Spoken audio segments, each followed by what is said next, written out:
সামনে মাসে অনুষ্ঠিত হতে যাচ্ছে আর্জেন্টিনা ও স্পেন মধ্যকার সেই বহুল প্রতীক্ষিত হাই ভোল্টেজ ফিনালিসিমা লড়াই।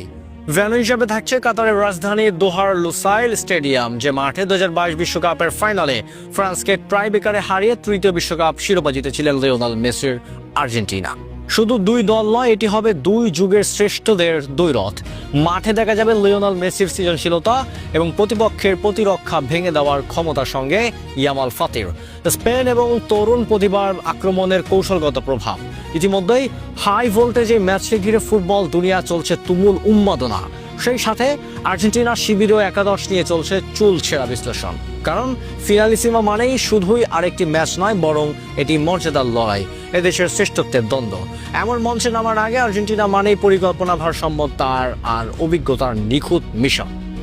বিশ্ব চ্যাম্পিয়ন হিসাবে মাঠে নামতে চলা আর্জেন্টিনার এই ম্যাচেও ভরসা রাখছে সেই পরীক্ষিত কাঠামোর ওপর, যা তাদের শীর্ষ পৌঁছে দিয়েছে।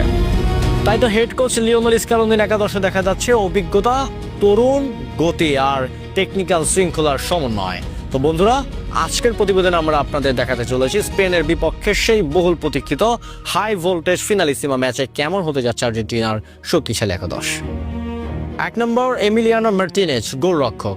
বড় ম্যাচ মানেই ডিবু, পেনাল্টি সেভ এবং এক পরিস্থিতিতে ঠান্ডা মাথা এবং ডিফেন্সকে সংগঠিত করার ক্ষমতা। ফিনালিসিমার মতো ম্যাচে আর্জেন্টিনার সবচেয়ে বড় ভরসা এই গোলকিপার।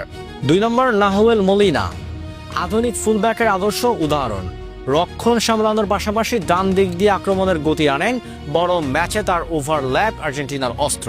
3 নম্বর, ক্রিস্টিয়ান রোমেরো, আক্রমণ ভাগের জন্য এক প্রকার দুঃস্বপ্ন, আগ্রাসী মার্কিং, সময় মতো ট্যাকেল আর নেতৃত্ব রক্ষণ ভাগের আর্জেন্টিনার মেরুদণ্ড। 4 নম্বর, নিকোলাস ওটামেন্ডি, অভিজ্ঞতার ভান্ডার, বড় ম্যাচে চাপ সামলাতে জানেন।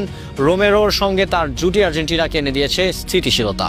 9 নম্বর, নিকোলাস তাগলিফিয়াকো বা প্রান্তের রক্ষণ ভাগ, রক্ষণে নির্ভরযোগ্য, আক্রমণে পরিশ্রমী, প্রতিপক্ষের উইং প্লে ভাঙতে তার ভূমিকা অত্যন্ত গুরুত্বপূর্ণ।